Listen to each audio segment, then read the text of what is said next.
Hello, and welcome to another episode of Behind the Lens. I'm your host, Carl Hansen, and today we're going to be talking to two people who have been working in the industry for quite a bit of time. They have a long storied history. I have worked with one of them for quite a bit of time as a collaborator, Mark Lucas, who is a well-known television director.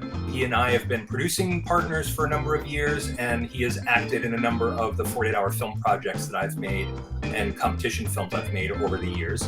And then his longtime collaborator, who he worked with for a number of years, a cameraman, a producer, a director, who's worked on things from the Iditarod to the Olympics, among many other things. And that is Peter Henning. I'm going to bring them in right now.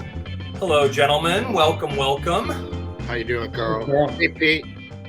Well, thank you guys so much for talking to me today. This is really exciting to have both of you here. Mark, obviously you and I have known each other for a number of years. And in fact, the way that you and I had met was working at Mark Burnett Productions. I was looking for a director for Bully Beatdown, an MTV show that we were doing at the time.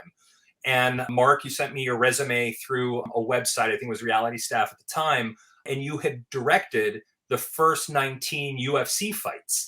So it just seemed like a natural fit with the kind of program we were doing. So we've known each other for quite a bit of time, but you and Peter, have known each other for much longer period of time. And I'm kind of curious, how did you guys meet and how did you guys get started working together? I worked for a production company out of Detroit, Michigan, Tom Thomas organization. And I'd started from the bottom as a gopher, $95 a week, and just brutal. And I had a horrible boss directly in front of me. He really didn't want me to advance because he knew I got the job partially because my father knew the owner of Tom Thomas. So I had that problem.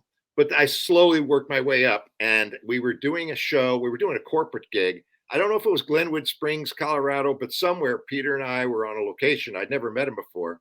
And we immediately hit it off. We had the same style of work and style of relaxation. And I learned a lot watching him because he was much more experienced than me. And I'd only done corporate stuff and he had really done network stuff. So I was kind of in awe of him just because he knew so much about a lot of part of the business that I'd never even touched. So we met on this job. I think it was it Colorado where we met? It was Glenwood Springs. Yeah. And we, it was a great shoot. We had a crazy ass director, Dennis Knife, who thought he was Fellini, and he was far from it. And it was great. It was like about a week-long shoot, and we became fast friends from that. And that's how I eventually got at ABC through Peter a couple of years later. That's a quick version of how I met Peter and how we've been together ever since then. That was probably 1970. So we've been friends for a while. It would have been the early 70s. Yep. Yeah.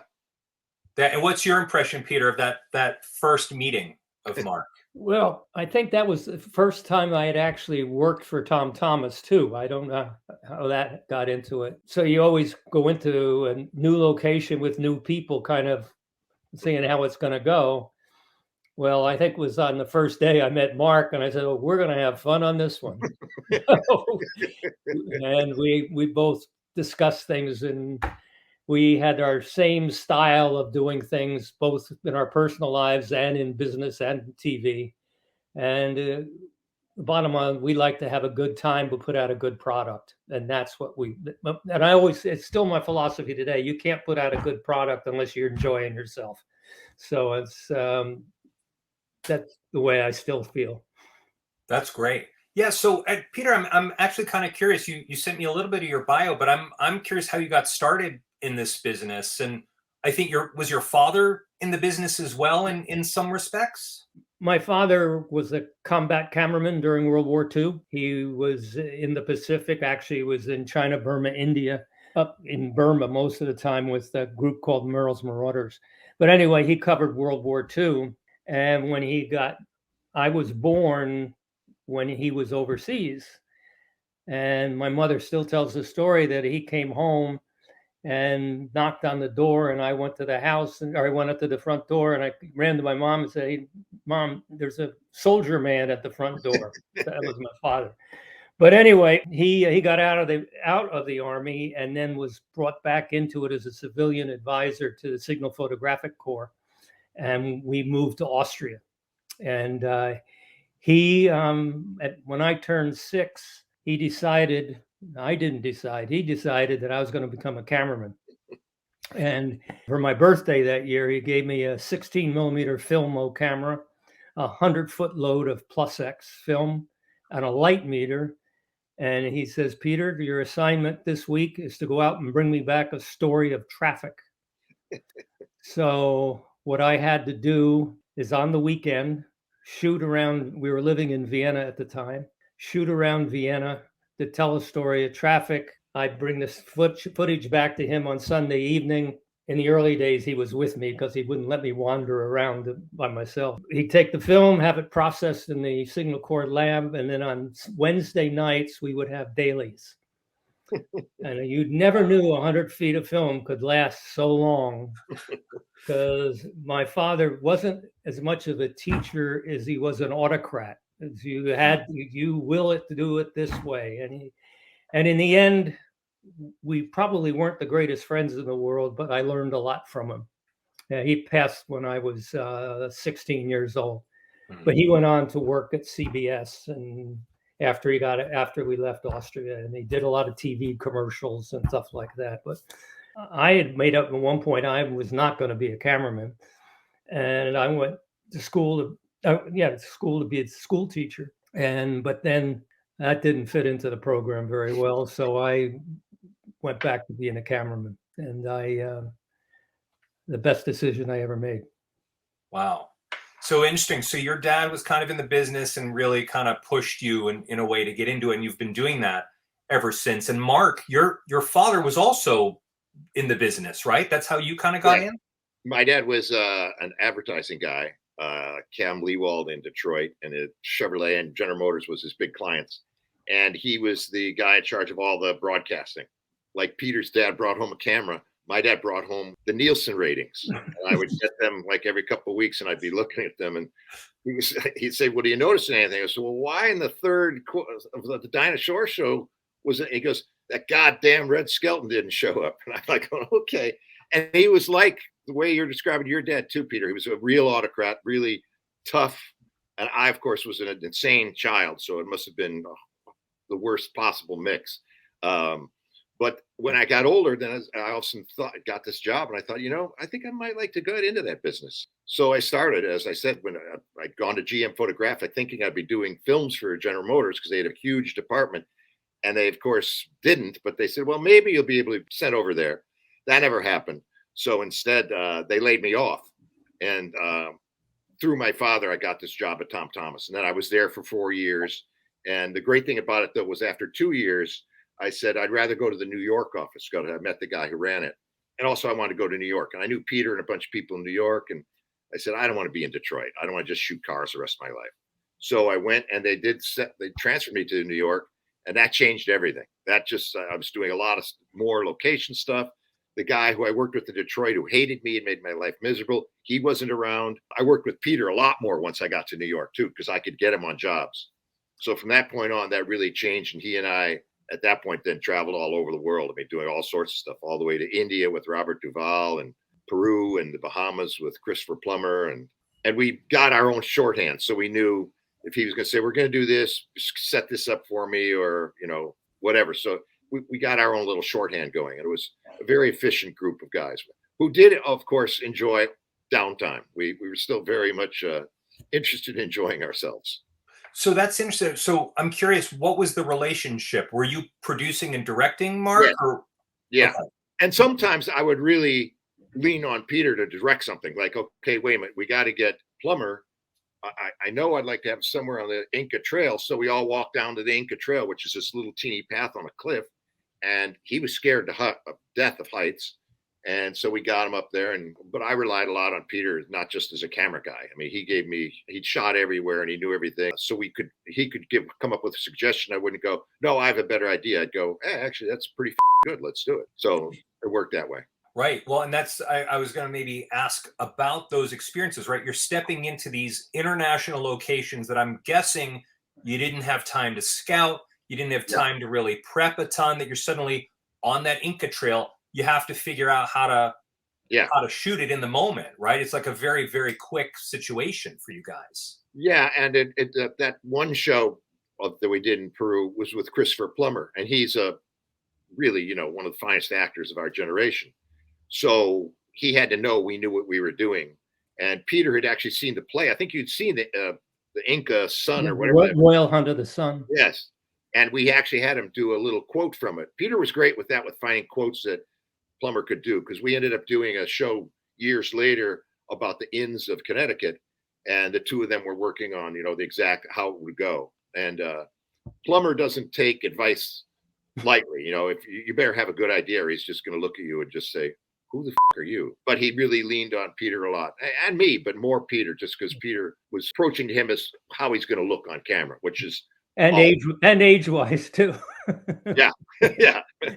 But one of the interesting things about that shoot was it actually happened in the edit room. The editor by the name of Angelo Bernaducci cut the show at ABC, and he called me into his edit room. He said, Peter, I want you to look at this. And he played, about a minute and a half piece of dialogue that Plummer was reading from the play, the script. And I said, yeah, we did that. That was a good take.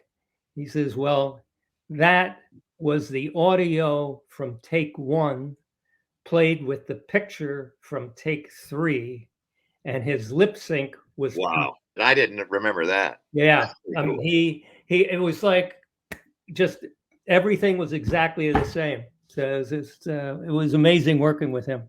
Yeah. Wow. So Peter, when you guys got to a location, right? Say I'm focusing on the Inca Trail because that's the story that you guys were just talking about as well. What is your process, right? So obviously you guys are working together, you're traveling together. How are you guys planning things? And when you're in the moment, what are you doing at that point? Well, my first plan is whenever we got to a new city was find the hotel bar and sit down and come up with a plan. Yeah. Because unless you had a plan of where you're going to go, you can just wander around willy-nilly. So we'd sit down with a couple of what were those drinks? Pisco sours in Peru, and work on a pad of what we wanted to accomplish in the whole thing. And Mark and I would collaborate on that, and then we'd think about visuals, and then we go out and find the visuals. And luckily, we shot in a place called Macchu Picchu, which today, like everybody and their brother's been there, but you go back into the early 70s, it was still a pretty remote place. So there weren't a lot of pictures, a lot of things. So we were finding these awe-inspiring sites that were just super to have Chris with a background. The one thing I do to prep on, if I knew where we were going, because I'm a real history freak and a map freak, and Peter and I both love maps, but I would start looking at things and I go, okay, so there's Machu Picchu, there's Huayna Picchu, that one we can't go, it's like a brutal climb. And then Peter said, hey, wait a minute, the Inca Trail looked pretty good over there, and we go there and it works. It just seemed to fit, and there was never ego, like, well, I wanted to do it my way, and why didn't you do this? And it was just, okay, cool, that works. We were happy if it just worked. And sometimes you get lucky. Yeah. We happened to be in Cusco, well, actually in Machu Picchu, the day of the summer solstice. That's right. Which was the biggest holiday in the Incan Empire. And there's a window in one of the buildings in Machu Picchu that at sunrise, it comes up at an angle that floods the whole room with this golden light from the thing.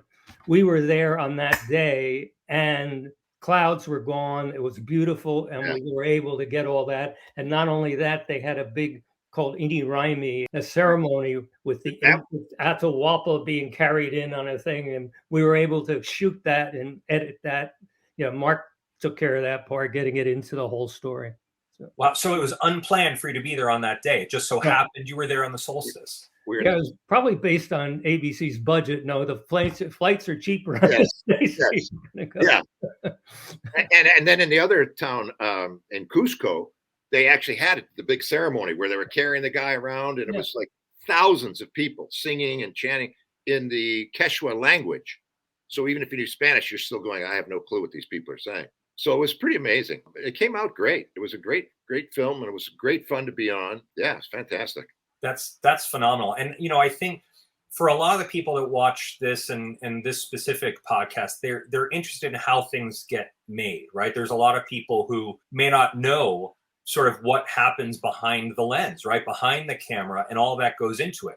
All they see is that beautiful piece that you've worked on for however long you've worked on it, while your real life is going on simultaneously, right? You're having these interactions, these relationships. You're probably meeting a lot of the locals, having relationships with those people and figuring out, you know, how you guys are working together, especially when you first started. But I'm just curious. I mean, obviously, when you first started working together, you didn't have that shorthand yet.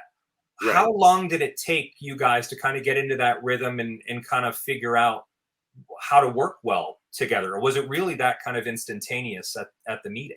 Peter would get something going. If I didn't know exactly what was happening, or neither of us did, Peter would come up with something.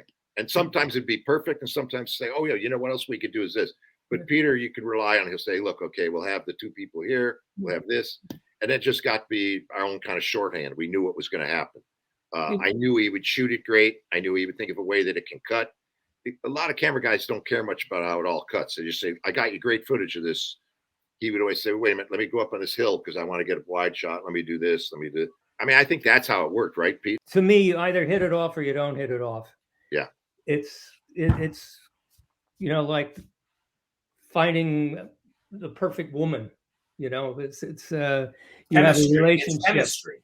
And it's it's trust.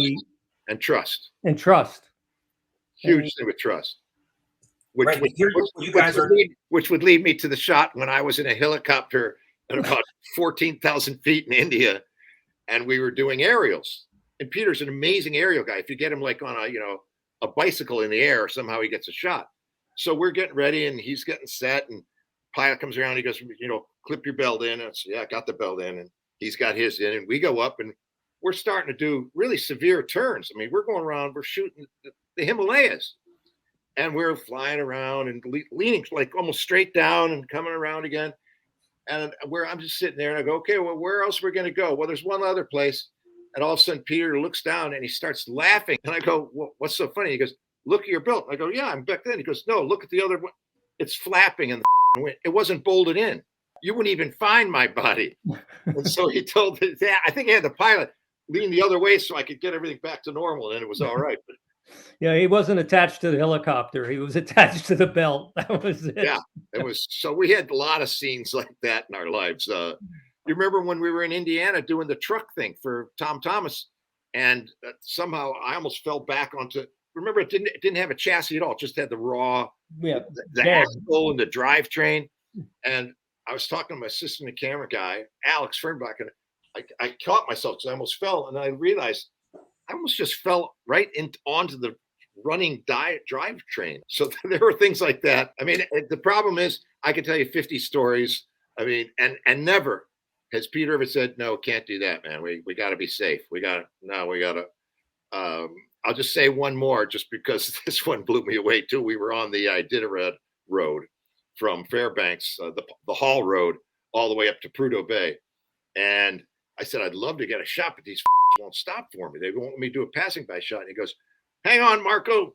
So I see the window coming down and he goes, I'm going to get in the back. And I said, well, I could stop. He goes, no, those aren't going to wait for us. He said, just hand me the camera in a minute. So I'm driving with 3 55-gallon drums of jet fuel in the back so we can fill the helicopter. He's crawling out there. It's 30 below. He's turning purple as I'm watching. He takes the camera.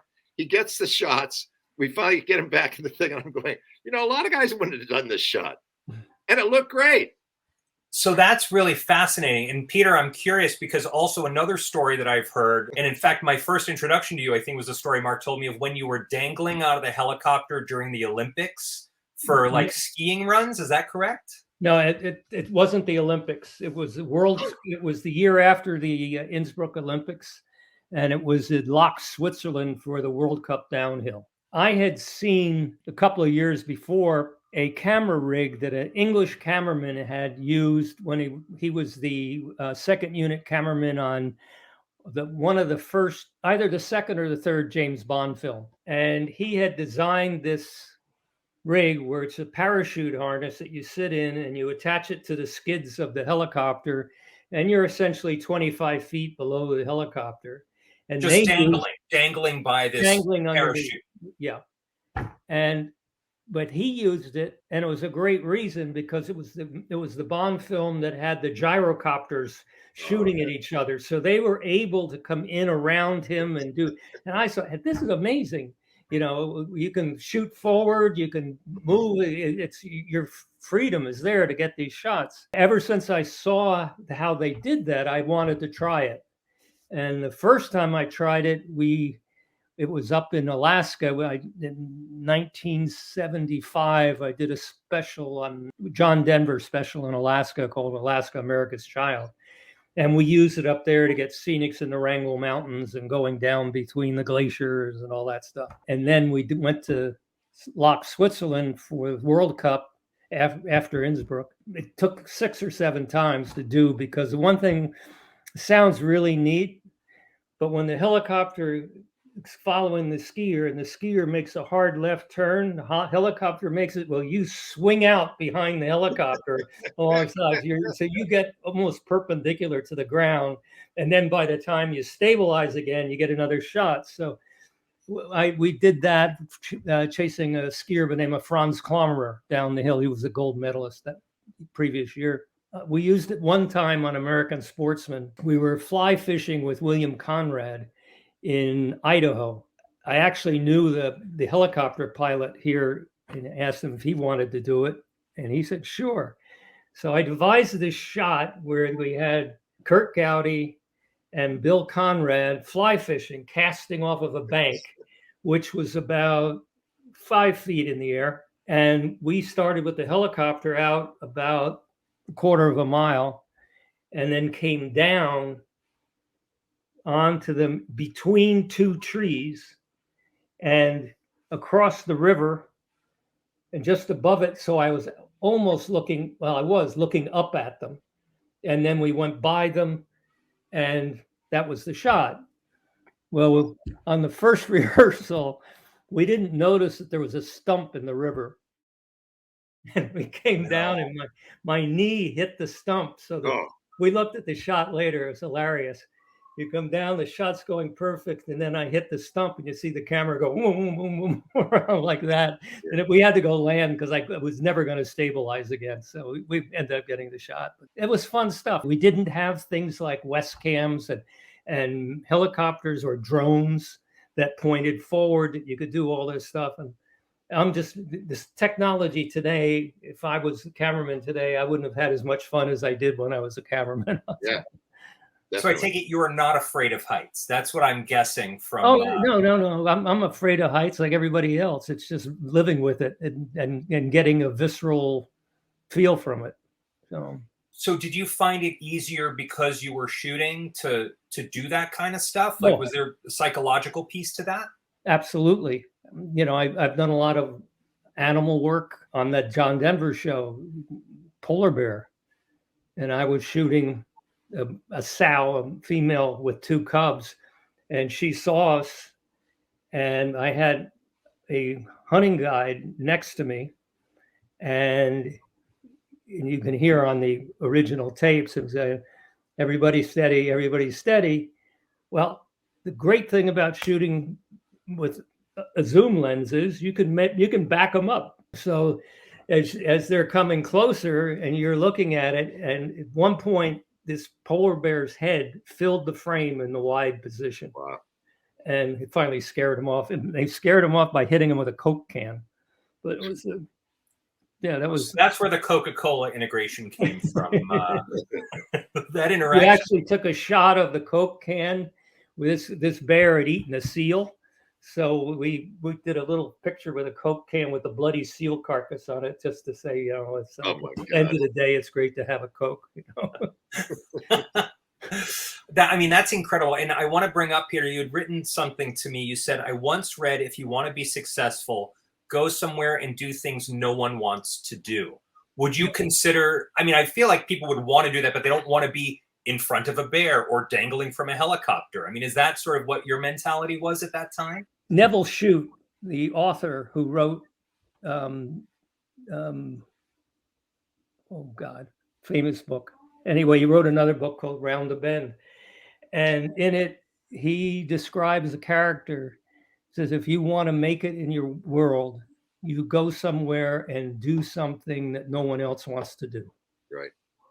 And at a time in the New York area, now there were people around the country, a lot of wildlife guys, a lot of adventure mountain climbing guys who specifically did their things.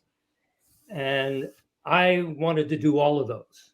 I always tried to get, or when I could make proposals to ABC or with Mark or whatever like that, we'd always design something that we'd go someplace and do a show that nobody, when somebody looks at it, you want them to say, wow, how did they do that? Yeah. Yeah. Right. And that's basically, but as I was saying, in the New York area, there was like one other guy, Darcy Marsh, good friend of mine, cameraman out of Boston, and we're kind of the same age. He was an Olympic skier. And we worked together for years on American Sportsman and whitewater rafting trips in Russia and stuff like that. But there weren't a lot of people, nor was the equipment easy to work with. It's a lot easier putting a $1,100 cell phone in danger than a $30,000 film camera. Right.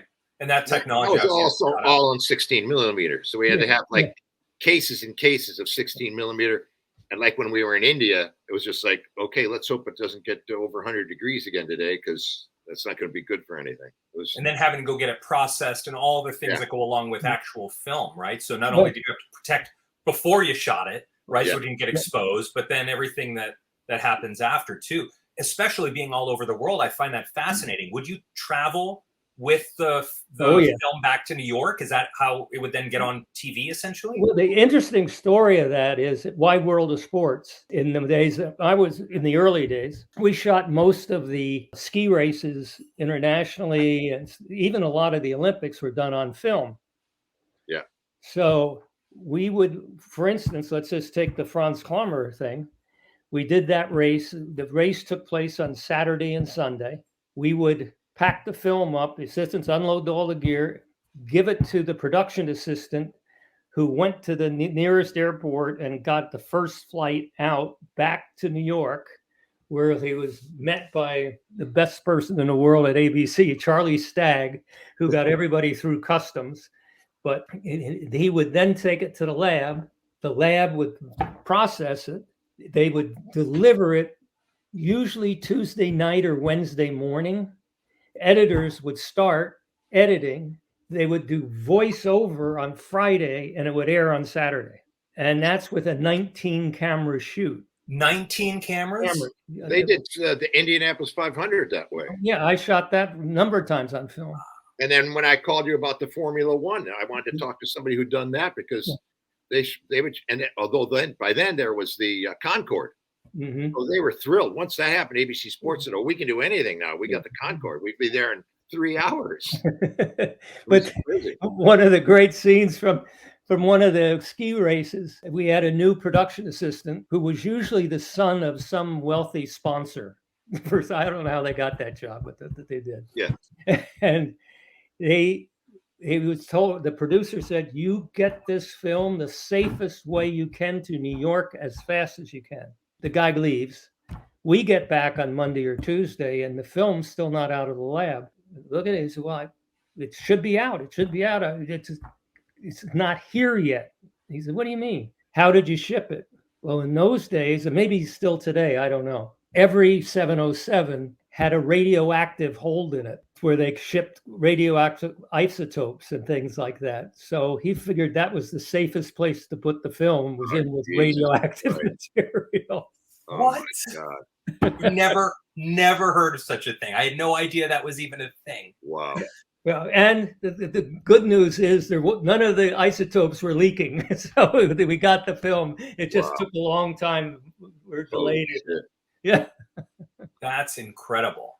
I mean, it's really remarkable. And you were talking kind of about that technology piece too, Peter, sort of how, technology today probably wouldn't have allowed you to do the same kind of job that you did before. What kind of technological changes have you guys kind of seen? Obviously, you've seen that transition to digital. And then how did it change your job. Mark, I don't know if you have an answer to that. Well, I just remember instead of having those pneumatic machines that were constantly being used, it became much more simpler and much more, easy to operate. I mean, because I was always usually spending time in the editing room watching what happened, what worked and what didn't work. I mean, Peter was too. Peter was always there, but at that point, I actually had a job at ABC, so I'd see other people's shows. Although my boss at ABC was not a big fan of me, so often my shows got less airtime than other people. When we came back from India, I said, "There's going to be a 1-hour show," and I think they ended up cutting it in like about 34 minutes.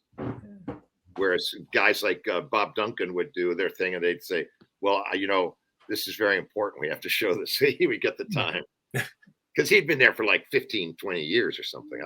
Man, it's the other thing with the technical stuff, we shot everything in film. I mean, ABC Sports, we did the Howard Cosell magazine show, we shot on film. All the special pieces, I did the opening to Monday Night Football on 35 millimeter film. And everybody loved the look of film. Later on, I did a lot of 60 minutes too, which was mostly film, and then they switched all to tape, except one producer, George Cryle, who's dead now, but great producer. Anyway, but the funny thing is, you get all this stuff, and you have all these new video cameras that half of us didn't know how to work.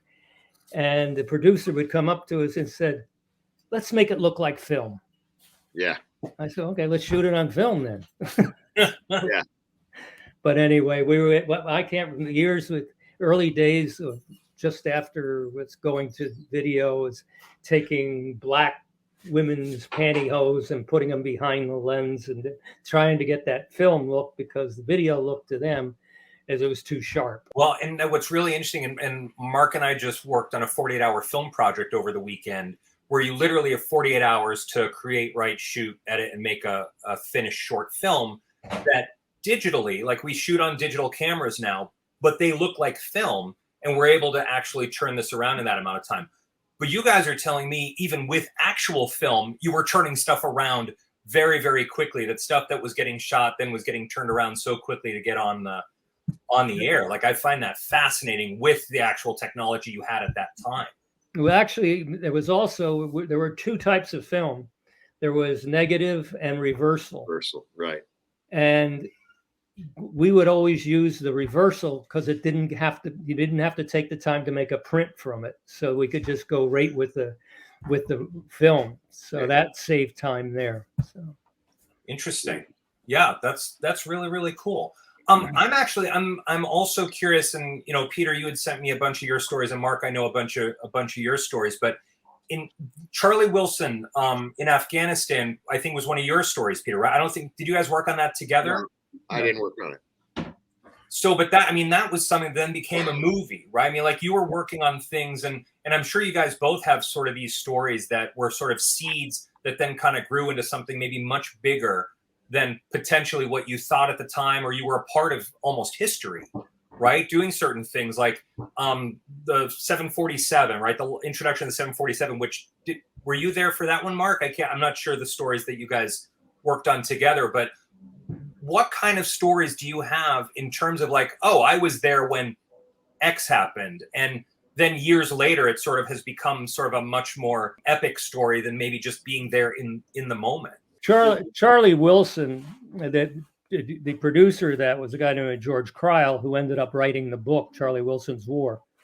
And Charlie, if you haven't read the book, I highly recommend it, because everything even the movie that was made from it is factual. You can't believe the way this man was, and his traveling with his personal belly dancer and all kinds of things like that. We had just crossed over from Pakistan into Afghanistan with these trucks and stuff with the Mujahideen. All of a sudden, out of a tent, riding a white horse, looking like Lawrence of Arabia, came Charlie Wilson. And I looked at George and I said, "George, you can either make this guy a hero or one of the biggest bumbling idiots you ever wanted to be." And that line is actually in the book. Wow, that's incredible. And Mark, you were there for the very first 19 Ultimate Fighting Championships when it was truly like Yeah. no holds barred, right? I mean, that was something I think. No, there was no rules. There was absolutely no rules. I don't think that holds up historically compared to like Afghanistan. Yeah, it was accurate and it was real. And the company, I was really lucky. It was a company they'd only done music, and I'd been trying to get in there to do concerts because I wanted to do more music. And the guy out of the blue said, "Hey, we're doing the show Ultimate Fighting," and I thought to myself, "That's the stupidest thing I ever heard in my life. There's no rules. There's gonna be death. It's just stupid." But it worked out really well. And they didn't know anything about sports in terms of live sports, how to put cameras and things. So they just let me, I had free reign, except for a couple things. They didn't understand why I'd have a RoboCam directly over the mat. And I said, well, the guy's going to be on his back occasionally, right? Somebody's going to be. And they said, yeah. And I said, I'm going to be able to look right into his eyeballs. And the owner said, you're never going to use that shot. I said, I'll bet you if I don't shoot it at least 40 times in the 2-hour show, I will give you all the rental that costs for that camera. He said, you're on. And so naturally, I used it about 100 times because it was just a great shot. And now it's used all the time on that kind of stuff. But yeah, that was groundbreaking, certainly. I mean, it was a good gig for those shows. I was glad to get off of it because it was where you're going to go. Right. Well, and I mean, kind of setting a look too, right? It's sort of like being there at the outset, being able to set the look, and then people becoming accustomed to that look. And I remember we were in Salt Lake City the first time we essentially worked together on Bully Beatdown because we were filming there. And we went to a bar and there was a UFC fight going on that night. And you were pointing out very specific things that you had done. And it was really your idea right at the start that were now part of the way that story gets told.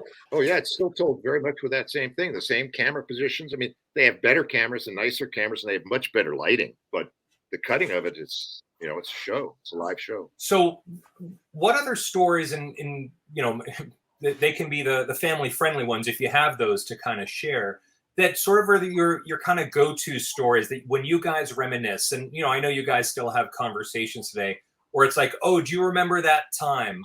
Are there any ones that kind of really resonate that bring you back to that time? The funny thing is that I'm sitting here thinking some of these stories, and that was really stupid. Oh yeah, there was a lot of stupid. You have to remember we were a lot younger. I guess the one that for me that my family talks about is the introduction of the 747. I was doing all the PR work for Pan Am, and when they got their first 747 delivered in the Bahamas, so they didn't have to spend Seattle sales tax. That's why they went there. But the people in the Bahamas heard that this plane was coming, and they were lined up, crowds of people, and to the point where they wanted to get on the airplane. So they decided, the Pan Am people, that they'd put a gangplank, or what do you call those things, up front and one in the back, and they'd let these people onto the airplane and they'd walk to the end and come off. And honest to God, for 2 hours, farmers, goats, chickens, hookers, everything were walking on these airplanes to look at it and see it and going, just stealing blankets, pillows, and everything else that were on there. They were getting gathered at the end. They finally got the plane sealed off, and we flew back to New York. And we get to the Pan Am hangar where Najib Halabi, who was the CEO of Pan Am at the time, was there with all his board of directors and everything else to take a look at the airplane. And they all have little booties on their Oxford shoes so they don't get any dirt in the airplane. Wow. And that was the first time the 747 had been seen. That was why it was sort of like outside of Seattle. But I spent the next 2 months traveling on the 747. They would give demonstration rides to travel agents and tour companies. And we'd go to, say, Houston. Well, Miami's one for sure. And they'd park the airplane and people would get on and they'd look at the airplane. And then they would take half the people and they'd do a flight with them, with a flight attendant serve drinks and complimentary drinks and stuff. And then they'd come back and land. And then the next group would go. And we did this, I think, 10 times in the 48 states. Then we did it once to Jesus. London, and then we did it to Honolulu and Tokyo. Wow. And the flight crew consisted of 2 very senior Pan Am captains, 2 very senior Pan Am first officers who were captains, 2 very senior flight engineers, an engineer from Pratt and Whitney, an engineer from Bell and Howell because they had the motion picture deal going, and a senior FAA observer, and myself, and 36 flight attendants. And 36. Yeah, and that was the people in the crew. That's incredible. And you traveled the world with that plane, is that Well, correct? almost, yeah. Wow. That's incredible. Actually, London, we had to come back hurried because Mrs. Nixon christened it. So we had to get the plane back according to her schedule so she could christen it in Washington. Naturally. I mean, you guys have traveled all over the world. And, I think something about the quote that you mentioned, do things that no one else wants to do, Peter, it really is almost access more than anything that we get in this business that we wouldn't necessarily get otherwise. Correct. Right? That sort of you get to go behind the ropes, right? You kind of you get really exceptional access. Like you were talking about Macchu Picchu before many people went there. I mean, that to me is an incredible experience that not many people probably have in their lifetime. And you guys are chock full of those kinds of stories. It becomes a dream job, right? Like there were things that I've been able to do in my career that I never thought I'd be able to do just being a kid from Massachusetts without any ties to this business at all. I didn't have family in the business, although I will say that my grandfather did develop the second strongest light next to the laser that was used in motion picture copying, right? When they were actually printing prints of films. My grandfather invented that kind of light bulb. I think it was like for Sylvania. I forget who he was working for at the time. But so while that was sort of in my family history, it's not like, oh yeah, here's your entry point into the industry, Carl. Like I had to find my own way in. I didn't have that kind of family connection, but truly feeling incredibly grateful for the kinds of experiences that I have been able to have because I work in this business that I don't know that I would have ever been able to do if I didn't. Right? Like traveling the world and seeing places I wouldn't. Are there things that you guys still haven't done at the stages where you are in your life and career that you still would like to do? Is there sort of like a bucket list that you guys are still maybe looking for that you haven't experienced yet? I think that times of experiencing that type of thing is probably gone. It's a different world we're living in now. It's sad, but I'm almost at a point where I don't want to go anywhere anymore. I mean, one of the reasons I think this could speak for Mark and myself, both. We would sit around, and we were lucky enough to work for a company, as weird as it was at times. But if we came up with an idea, we wanted to go to some ridiculous place in the world, they'd give us the license to do it. Yeah. And you don't find that in the business today. Yeah. We hit the business, I think, at the ultimate time for what we did. I don't think what we had done in the past could be done today. It's just it's a different mindset. I mean, how many white villages, or what do you call white cities, that you chase of that? Sooner or later somebody's going to say that there isn't any Ciudad Blanca. Mark, forget about it. But Marco was like an explorer going, like Columbus going to Queen Isabella to say, hey, except it was, hey, John, I need money. I'm going to go find Ciudad Blanca now. Yeah.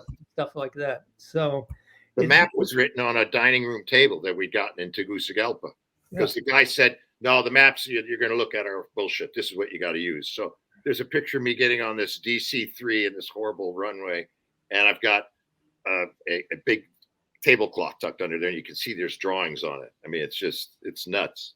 But yeah, it's true. A lot of the things like that are not going to happen again. But I think they'll find their own stuff they're doing. I mean, they'll just be doing more incredible things that probably.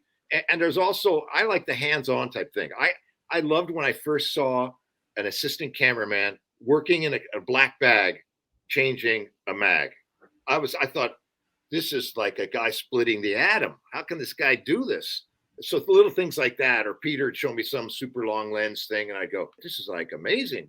We're right on the cutting edge of everything. And now, of course, it's looked at like, we're going to put that in the Smithsonian, dude. It's not really necessary anymore. But we did see a lot of great things over the period of our careers. Definitely. One final black bag story. There was an assistant cameraman by the name of George Berrios in New York.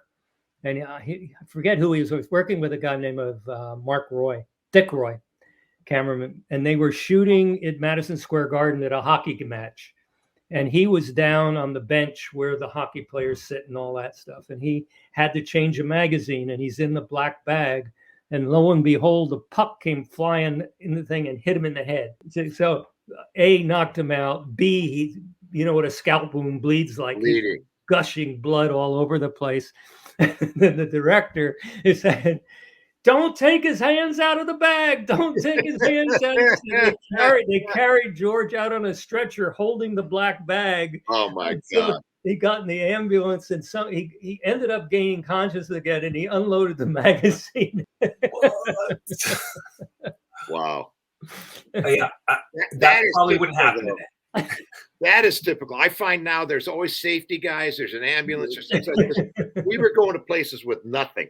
Yeah. It was just like the first UFC, there was nothing there. There was one old ambulance, and it turned out the guy wasn't really an ambulance driver. He just had a friend, but things were just done that way. No, it'll work out. Don't worry about it.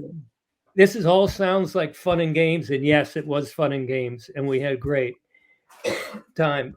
But I try to describe it to people, it was the best of times, it was the worst of times, because all sporting events either take place on weekends, holidays, at night. Some of them all, you are basically never home. Yeah.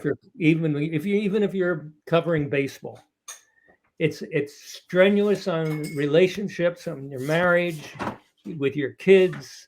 That way, I think part of the reason Mark and I were able to survive it a little because of our attitude, and it's probably why we have ex-wives too. But it's not all for the fun and games. There's a lot of tears and anguish in it at times too, especially with kids. And most of my life was no overtime. It was just you're working. I thought I'd be done in 5 hours. And they go, okay, well, you're the director producer. You got it done. Great. Yeah, but it was 22 hours. Have a great life. Mm-hmm. Right. But really the impact that it takes on your personal life, right? It's sort of like that double-edged sword. I love the best of times, worst of times reference, because I have definitely felt that too, right? It definitely impacts your relationship. But I know for me personally, like I love production, right? I really love making things. And that access, again, is really incredible when you have it. But really, what is the trade-off there? And how do you then live your life and have a family and have, you know what I mean? It's sort of that balancing act that I think we all still struggle with today, of how to achieve that while still also making a career for yourself. And, you know, I think especially where we are now as a world and as a country after really the depths of COVID, when everybody was just stuck at home for a while, almost created a reckoning among people of what do we want to do? How do we make that work-life balance work? More so now, I think, than ever before. At least I know I feel that way during this. It's also that we were like the Mad Men generation. Yeah. I mean, people drank, people smoked, people crashed cars. It was like, no big deal. It's just like, we're going to get it done. Don't worry about it. Everything. Okay. I mean, the whole attitude was not saying, okay, now we got to make sure everybody's gotten tested. It's like, you got shots, right? Okay, let's go. That was the test. That was to prove that you were ready to roll. They were more concerned with the gear than the people. It was like, how many mags you got? 12. Okay, well, you got this guy. Everybody got their ticket. It was like, yeah, okay, well, he'll be there. If he isn't there, the plane's taken without him. So it was very much like a Mad Men type thing. And my dad was in advertising, so it hits me hard. But when Peter was talking about marriages and kids. Yeah, it's hard to juggle all that. Yeah, that's really incredible. And you guys have had such an amazing, all those amazing stories, a real storied career for both of you guys, both individually and together, right? The stories you were relating together. But I just want to say thank you so much. Thank you for your time coming here and talking to me about your experiences and what it's actually like. Any final thoughts before we wrap up? Anything maybe we didn't cover that you wanted to, or any sort of last pearls or words of wisdom at all, or even something you want to say to each other before we close it down? And it's okay if not, because I know you guys still talk frequently. So I think what I tell people about my job, I didn't have an adult job. I had a kid's job. And I think that's what's kept me at least mentally young, I think, and physically up there, is because of the experiences I've had and the attitude and working with people like Mark and other guys, Alan Schneider, even John Wilcox, guys you meet, the Tony Onis of the world and things like that.